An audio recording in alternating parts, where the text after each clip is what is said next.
Live. I am live. How's everybody doing this morning? I am live. I am live. So today I'm I got a long list of stuff. I hate when people say I'm busy. It's like, shut up.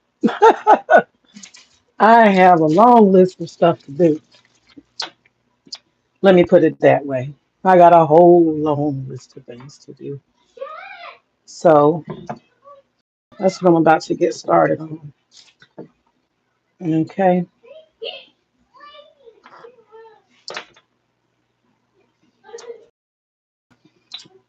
First and foremost, I have a couple things I want to talk about today.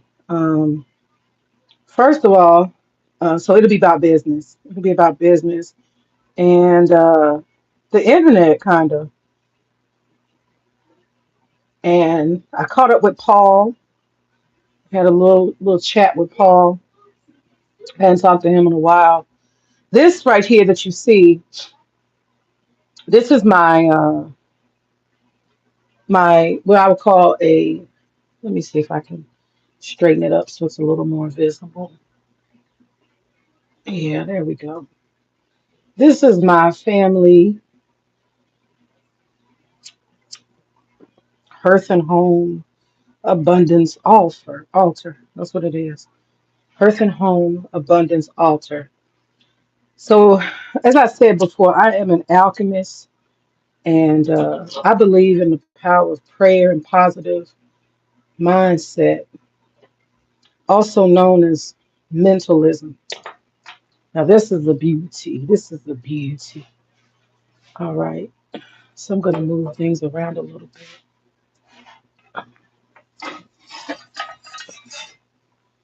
Move things around somewhat.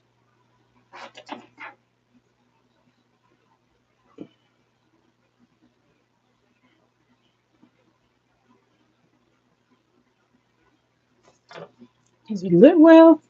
Maybe not. I'm lighting the altar up.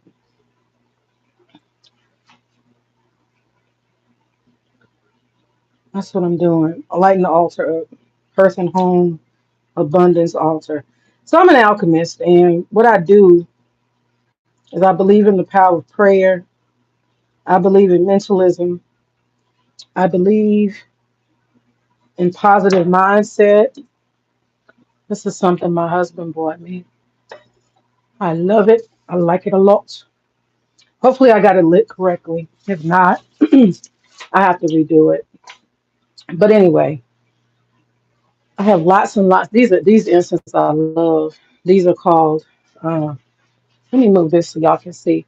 When me and my husband took a solo trip, me and him to Mexico, I bought this. It has like fruit and pears and all kind of stuff. So I, it's very symbolic, very symbolic. And so I'll put that here. Got plants up there. I'm gonna talk today about business, and I caught up with Paul. But let me finish doing this. Let me finish doing this. Bless the home altar. Ashe, ashe, kalima, ashe. Ashe, ashe, kalima, ashe. Ashe, ashe, kalima, ashe. Ashe, ashe, kalima, ashe. Okay, there we go. And lastly,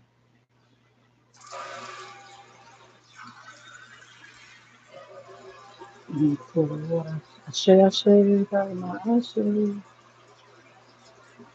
Ashe, ashe, kalima, ashe. Ashe, ashe, kalima, ashe. All right,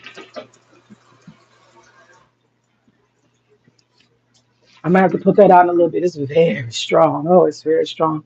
That is called Cyflora Indian incense. It's very strong. It makes your whole house smell amazing.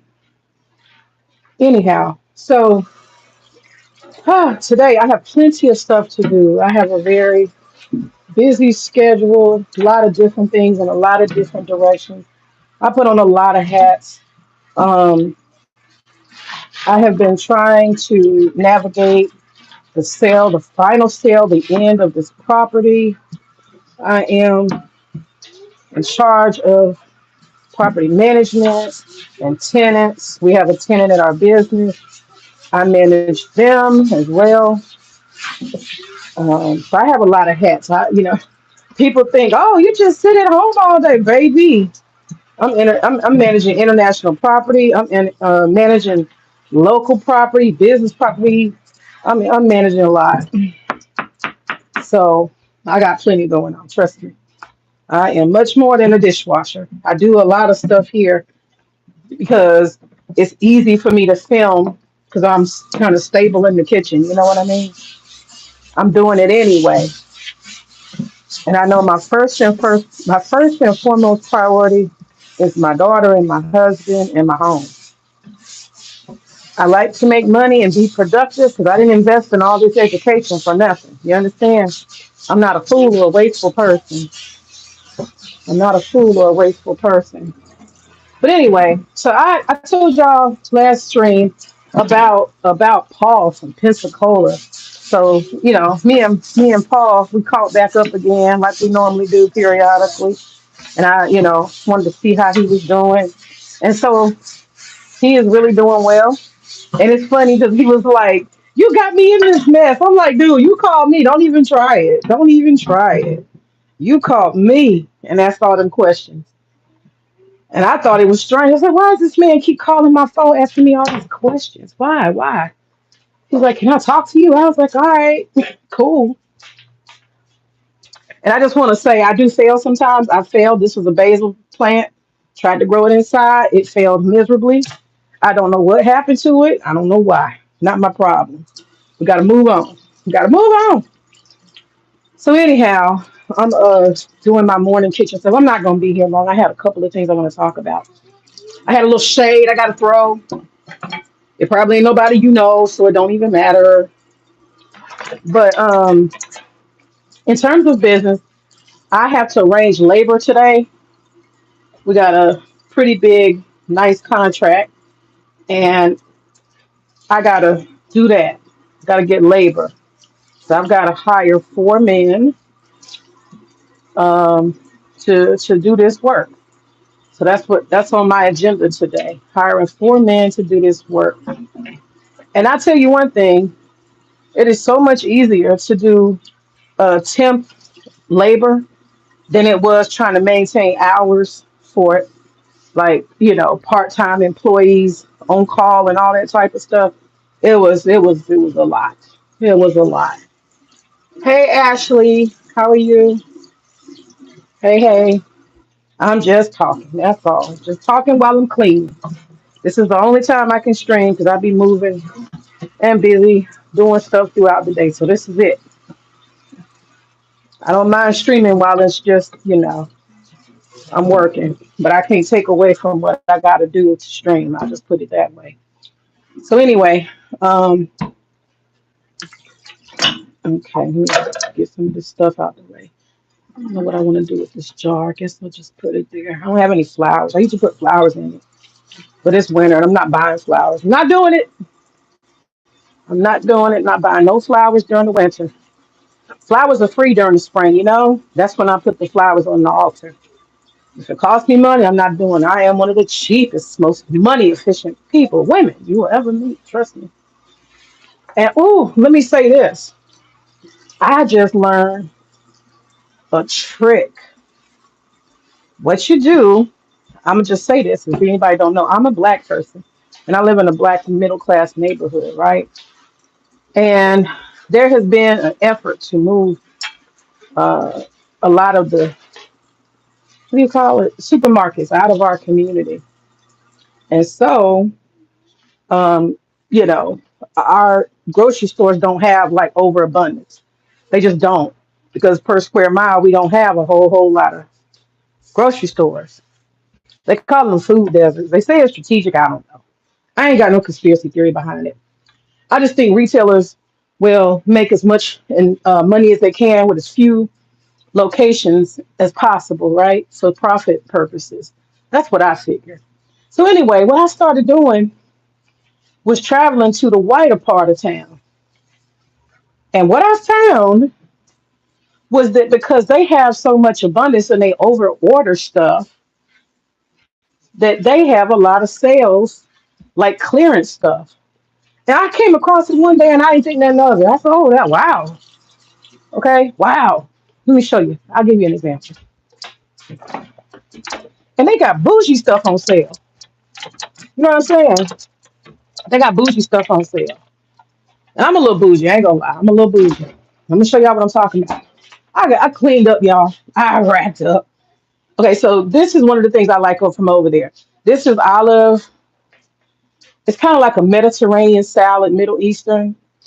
This is a Jewish Kroger that I go to, that I've been going to recently. All right, because I've been looking at the kosher foods and stuff like that. So, got this. Check this out. This is originally like $6 almost. This is hummus. I eat a lot of Middle Eastern food. This is hummus. That shit's half, less than half price. They have so much stuff, like all kind of stuff, on sale. I'm gonna show y'all the breads. They have like Jewish kosher bread. Y'all want to see this? Jewish kosher bread. The whole damn bakery's on sale. Y'all see that? I'm like, what? So I started cleaning up. I went to the meat section. What else did I find in there? What else? I got so much stuff. Where's the other things I bought? Y'all, they had chicken breast, clean chicken breast for like, the clean chicken breast was like, what was it, $5 for like 4 pieces of chicken breast? I had a cart full. I bought everything they had. And there's also another store close by, right? Same thing.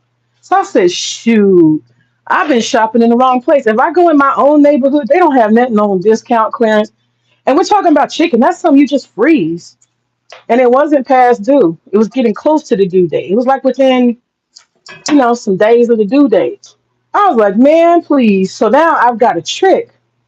I can go into other parts of town. Now, maybe I'm late on that trick, but I can go into other parts of town and simply buy everything. I filled my whole freezer up. I bought ground beef. This instant is loud. I bought ground beef in that part of town the other day. All of it was on clearance. It was like, what, $3? Man, you can't get no ground beef, like a whole pound and a half for $3. That shit's like $8. I got the buggy and I got it all. So I have been learning some new tricks to shopping. So I just want to share that. Try going to the white folks side of town, or the area where they say, is kind of wealthy, not real wealthy, but they got some money. Go over there and go in their stores and see what you find. They had all kind of different sauces and pre-made salads, like Greek salad. Not like salad. I'm talking about like pasta salad. I'm talking about stuff like more like Middle Eastern Jewish food. That shit, they was giving it away. So I'm gonna be eating hummus today. They was giving it away. They had so much stuff on sale. You like Tzatziki sauce? Tzatziki? That shit was on sale. Like everything was on sale. I had to stop myself and say, no, May, don't do it. Don't buy too much. Just get enough. Just chill. But when it comes to meat, I will always buy excess of meat because I only have a couple of things we eat in our diet. And that's the stuff I got to stock up on. Um, so, yeah, you got to cut costs. So, anyway, I'm cleaning my stove now. I clean my stove every time I cook. I haven't cooked yet.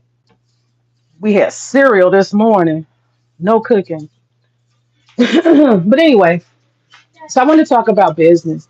Um, talk to Paul, and me and him talked about websites. And he was saying he needed to. I was surprised because I would have thought Paul had a functional website, but he's kind of like me. He got thrown into the business, And by the time you start making money and the demands are there, you don't have time for a website. I think people who got time to sit and worry and obsess over websites, I think that's because they haven't done business yet. So they have a lot of time to invest in that. Websites seem to be something that people end up throwing together because they're already in business and they have to just take and say, fuck it, I'm going to pay somebody to do this shit because I can't pine and worry. And what you find is you're already in business, and websites are supposed to drive business, right? But there's a legitimacy to having a business website. You can't just always point people to social media. People, you got to do something to set yourself aside from the regular folks. You know what I mean? Because you got anybody who's just some kind of hustler or something that can say, hey, here's my Facebook page. And we know nowadays people copy and paste and steal other people's concepts. So a social media page doesn't mean a whole lot. Just to be honest, it doesn't mean a whole lot. So you do have to get a website. It's important. I mean, you don't have to, but there's going to be times when people find you not legitimate unless you have one. So I would say get a website. And I'm working on this. So me and Paul are kind of comparing notes about websites. And I told him that, maybe Fiverr.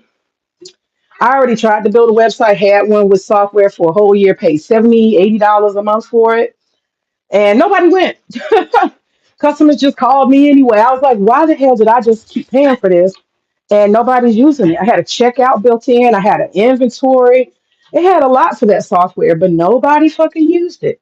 So I was like, you know what? I'm not going to waste no more time on this. So I do have a what you call URL, personalized URL. I got that. Sweeping my floor now. I got the counters clean. I got a URL. So that's half the battle, right? I've had that for about, I don't know, 5 years or more. But I got to be careful with a website. A website needs to just be something more like a landing page. It doesn't need to be a purchase space because all they're going to do is call me any damn way. It can't be self-serve. Self-serve did not work for me. It just didn't. Maybe it works for others, but it doesn't work for me. So my website would probably be more like a portfolio where it shows what's offered, introduce the company, introduce what services we provide, maybe some reviews, stuff like that. Um, might house some forms or something, you know.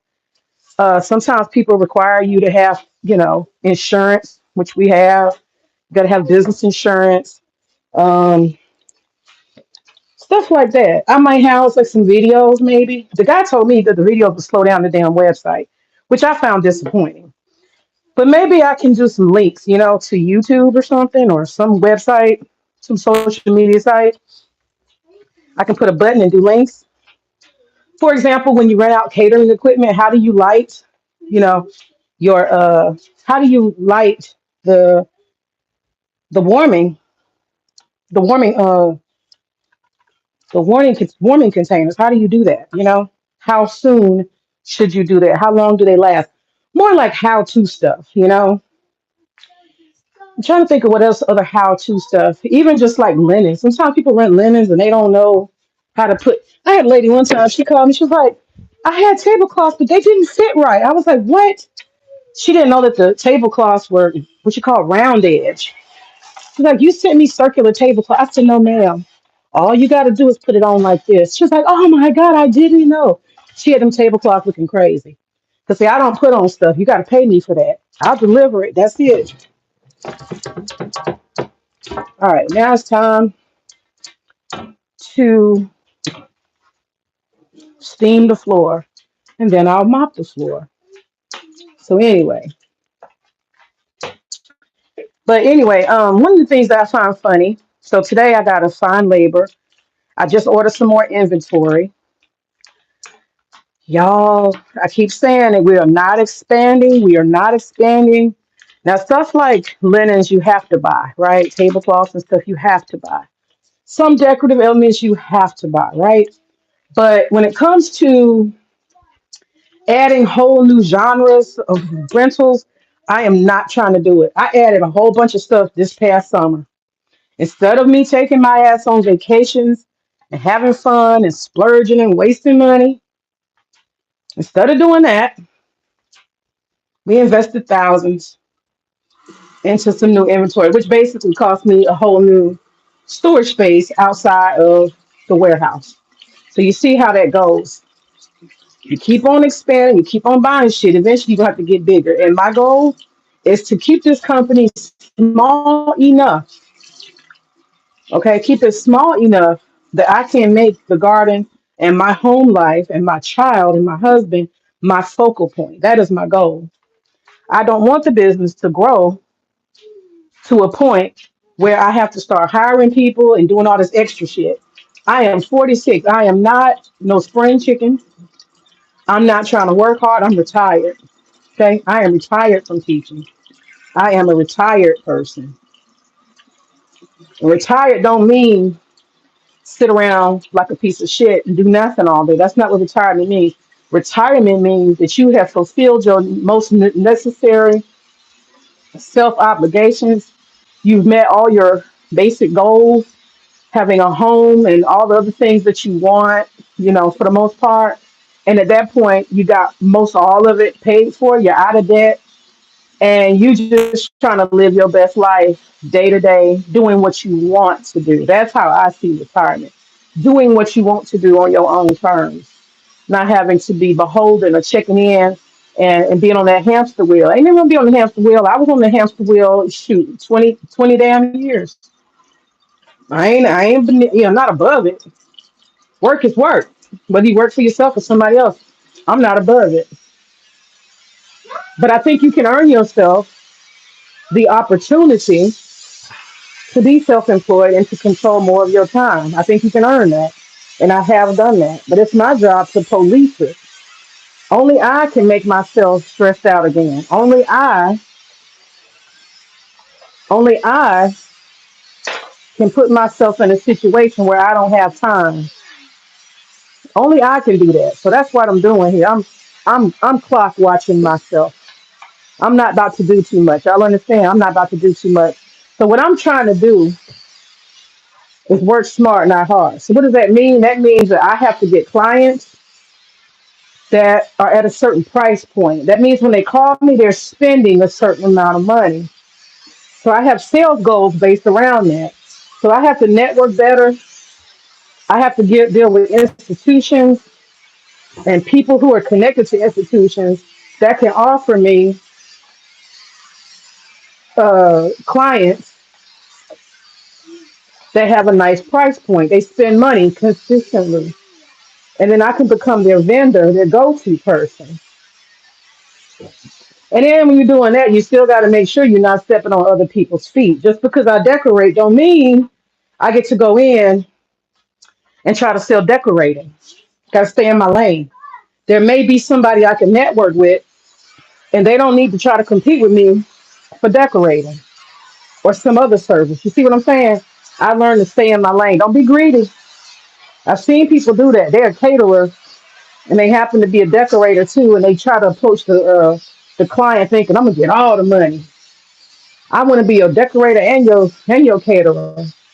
Don't do that.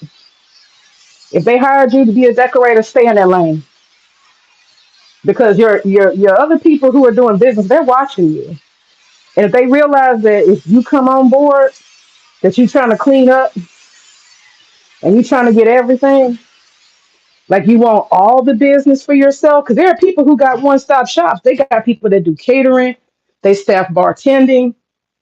You know what I'm saying? They provide entertainment, especially these event planners. They got a whole crew and they want to put their whole crew on. Well, you can't bring your whole damn crew.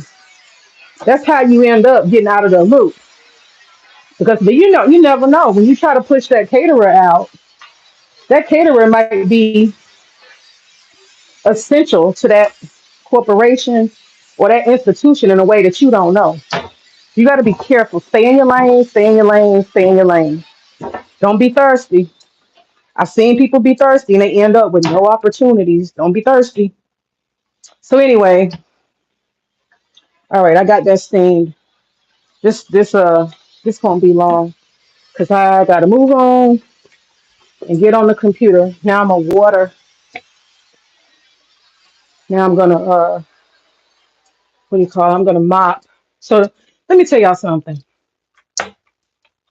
So I have we got we got a new arrival today, new inventory. My husband just bought these heaters. The contract required heaters, so we bought heaters. I have not. I have resisted. I did not want to buy, deal with any kind of heaters. Yeah, we got tents. Yes, we can do parties and tents. We have done them before, but we've never offered heaters, though they ask. I always tell customers, no, not going to do it, not going to do it. But I got this new client that got money, money, money, and they are spending money, money, money. So I'm going to do it. We did it. Heaters. I've had people ask me for air conditioners, ask people, oh man, and the sky's the limit. People ask you for all kind of stuff, and you got to tell them no. But this client is so good.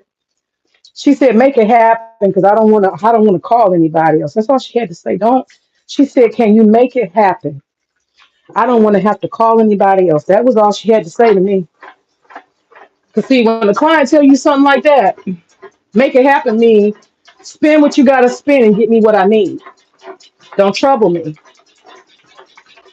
I know what that means. I know what kind of talk that is. Okay, I'm gonna go in the living room. 'Cause I'm about to either go in there or go in here. 'Cause I'm about to mop this floor. Okay, so that's what I'm saying. You got to know when they're talking language to you what they really mean. And I don't want when you tell me something like that. That means you may have to consider another vendor. See, I don't like that kind of conversation. That's a possibility. You may talk to somebody and they got everything you need, and I'm the one who has everything you need except that item, them two items. You see what I'm saying? And if you have to outsource, I have a potential of competition, and that I'm not having. Come on, get the water out. What the hell?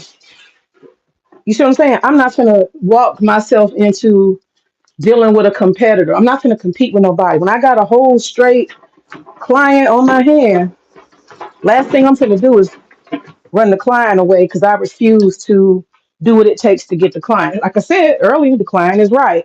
Customer's always right. So in this case, I'm not willing to take the risk. All right, so now I'm water mopping after I steam mopped. I'm not willing to take the risk of losing the client. And I don't mean for this contract, I'm talking about in the future because I'm always thinking about the future. I'm not willing to lose the client. Most of the people that have asked me for stuff like that, they've just been regular, you know what I'm saying? Either a small business, everyday person. The likelihood that they're going to call me again and again for something really often, she just told me you're going to be my preferred vendor. So that means I'm tap dancing, baby. That means whatever she says she wants, I'm going to get except the stage. I am the preferred vendor for this city. Y'all understand? That means every time they have something, they're going to call me. They're going to call me. So that means I'm going to have to commit to getting the inventory that she is requesting. So we got two heaters today. I put it in my community tab. I'm not looking forward to dealing with propane, but I'm going to have to do it. I was telling my husband, I said, maybe we can store it in the backyard in a bag or some shit at the top of the hill. I don't want propane nowhere near me. I don't like gases and shit. We had people request, do you have any what do you call them, helium tanks? Hell no. We don't do helium tanks around here. You got generators? No, ain't doing that. So I say all that to say that you do have to adjust and adapt to stay in business. You got to listen to the language of the customer. You got to know when to hold them and you got to know when to fold them. Okay. So, and lastly, I'm going to talk some shit. I'm going to talk some shit. I got 5 minutes to talk some shit. I'm going to sit here and I'm going to take me a break and drink my drink, watch this floor dry. And I'm going to talk my shit for 5 minutes, then I'm gone. Let me tell you, I'm a focus. That's why I got to sit down so I can focus. When I start moving too much, I can't focus. That's a good drink. Okay. Where do I start? Where do I start? I'm trying to think of how to do this shade with no shade. We're talking business shade. Okay, so let me. I'm gonna just fuck it. I do best when I just speak freely and don't try to, you know, water it down. There's these two clowns on the internet. I came across them, totally clowns. Y'all, we've been talking about it. There are people on the internet who come and they act like they are know it all. They know everything. They want to put capes on. That's why I say these capes is funny, man, because people come on and they think that, like, I'm going to save something. They want to be somebody so bad. Save your damn self in your personal real life. You'll find that most of these people that come online with some mission to save and fix people and all this kind of stuff, you will find their lives are in shambles. They are simply in shambles. All your human energy and effort is supposed to go towards your self development and your own damn circle, friends, network, and family. That's what your energy is supposed to be poured into, not strangers that you never met on the internet, some potential people who don't give a damn about you and don't know you never will. It's crazy. But this is the type of foolishness people do to get their self esteem up. And they come online trying to be somebody, trying to make fool people, make somebody think they this and that. They not nothing. So these two clowns then developed something called, I'm gonna just tell you what the name is, the Black Brain Trust. It's the silliest it's the silliest little YouTube channel I ever saw. These dudes is playing gaming, like riding race cars and stuff. Okay, they're riding race cars on the channel. So you talking about grown adult men playing video games on the channel. And then the channel happens to be mixed in with a whole bunch of random motorcycles and motor scooters. Okay. Dig this? And then for some reason, this dude is doing lectures about Booker T. Washington. Do y'all know I've read everything about Booker T. Washington? I taught Booker T. Washington and W.E.B. Du Bois. I know about the Great Debate. This is old history. After after slavery, okay, there was this great debate between these men. The question was, do you have, how do Black people arrive? How do they arrive in America? How do they function? What will society for Black America look like? How do we get a half a man's chance in America, a country that is foreign to us in many ways, but home at the same time? And what they said, they had two different concepts. W.E.B. Du Bois, he said that there needs to be a talented group, okay? And the rest is the proletariat, the hard workers and the day laborers, the blue collars. But you have to have an elite class that can make a way, and they could be the gatekeepers and the, I guess you would say, the direction givers, okay, the leadership of the Black community. Sounds like a great concept to me. Makes sense. I mean, when you look at it, don't all institutions look like that anyway? There's no real equality. There's always hierarchy. Come on, get the fuck out of here. But they love Booker T. Washington. Booker T. Washington, he talked about compromise. He talked about how Black people can find a way to get along with the white folk. Okay. W.B. Du Bois said we could be better than white folk. That's what he said. Booker T. Washington had the idea that since we had been in slavery and most of us only had the ability to grow food and do, industrial labor and stuff like that, we should make the most of it. And I do see some wisdom in both. I'm not going to sit here and debate that right now. But my point is, I am absolutely in favor of W.E.B. Du Bois' viewpoint. So I do take an issue that they have so much, worship for Booker T. Washington. But see, as a modern day Negro, I don't actually give a whole fuck that much because those brothers was having that debate back in the 1900s. Okay, excuse me, they were having this debate in the 1900s. Guess what year we live in, y'all? 2025. Yeah, yeah, yeah. We're in 2025. We're on the edge of it. So we're talking about a whole fucking 100 years later, plus 25. This is not that deep, but he spends all his time. These poor brothers, they spend all their time. Dick Rodney worshiping Booker T. Washington, debating and reading and stuff. This is not productivity. There's nothing productive about that. I'm just being real. And see, that's what I'm saying. Black people, we get lost in the clouds, especially when it comes to social media. We start worrying about the wrong things. You worried about a debate and proving something from 1900. But today, are you a black man who has a command over any industry? Do you? Where's your business, sir? That's what I'm saying. Anyway, I'm going to get into it. But I just want to compare and contrast the differences between Negroes who can and Negroes who talk. I think it's funny. I think it's real funny. People get online, you can see the difference between those who can and those who talk. They talk about something because they're never going to apply it. Neither one of these have a business. Nobody's heard of it. None of them. I heard them the other day. They was on the channel and he was saying, "Yeah, I had to, sit at tables where I had to turn down 2 million." I was like, man, I did research to see does this person even how do you get at a table with 2 million? How walk away from it? How? How? No business. None. Nobody heard of it. It doesn't exist. And these folks so fraudulent on this damn internet. But they have their little website, their little YouTube page. It has imploded. Some kind of fight. I don't care enough to even go find out. But they didn't have some kind of battle and fight, and the two of them have failed. Nobody watched the shit anyway. Who gave a damn? Nobody ever fucking watched it because it didn't matter. So I'm gonna go back to my original point.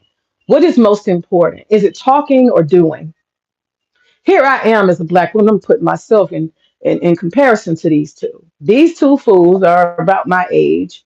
They do not have businesses. They are not self-employed. They are not particularly educated or articulate. They have no body of work or anything, any results that they can point to, except this little YouTube page where they sit and ramble on and on for hours to themselves reading Booker T. Washington documents. Okay. But let me compare myself. I'm an educated woman. I apply what I know. I intern. I learn. I get training. I go to institutions and I get networking done, connections made, government contracts, now military contracts. Boy, they ain't seen shit yet. They ain't seen shit yet. Wait till I get this AASBA status, federal government contracts. They don't have any idea about anything I'm talking about. They have no training in business, none at all. I have several certificates and programs I have completed in business over the years, multiple aspects of business. Graduated from programs, UGA to be specific. Okay. I'm talking about learning programs. What is that? That's that damn squirrel. Oh my God. What is he doing? Y'all hear this noise? This fucking squirrel. What is he doing? I'm gonna go out there and kick his. I'm so sick of this squirrel. He out there tearing up something. Anyway, he gets on my nerves so bad. It's always something with him. I went out my garden up there. You shut your ass up. Shut your whole ass up. Anyway. Oh yeah. Okay, now I can get up because the. Okay, now I can get up because the. Okay, I'm gonna make sure that's still on. Now I can get up. But yeah, they sitting there debating Booker T. White. Where's your business? Where's your business license? How many employees do you have? Do you have a business card? Do you have a website? How much money and profit you made? It's all this money and time. I mean, all this time and effort and energy that you spend sitting your ass on the internet talking about Booker T. Washington, talking about this and talking about that. You know, like they have some kind of with black intellectualism, Negroes. You don't have any businesses. Have you built? Have your company gone public? Do you got a LLC? Do you got any assets? Where's your building? Do you even have a building? They have nothing. And it's so crazy because they spend hours upon hours screaming and hollering and fussing about something that doesn't matter. That's what I'm saying, man. People come on the internet and they will waste time. And if you're stupid enough, they will convince you to join them in wasting time and talking and not actually getting anything done. So if y'all want to, y'all go over there and look at the Black Brain Trust. For some reason, they've been rejected by everybody. Nobody likes their channel. And this is my first, I mean, yeah, this is my first and last commentary about it. I just happened upon them hollering and screaming for 3 hours, coping and crying because they had an internal fight. And they're acting like it was a Fortune 500 company falling apart. You motherfuckers don't realize nobody was looking anyway. What do you got, 40 views, 50 views? You've been doing this for how many years? Nobody cares about it. And they kept name dropping BGS. BGS rejected that bullcrap a long time ago, some Afrofuturism. That shit doesn't mean anything. Do you have a brick and mortar? Do you actually have a company name? You don't have anything. You have nothing you have actually done in real life. You haven't even, what's the word? You haven't even been the model.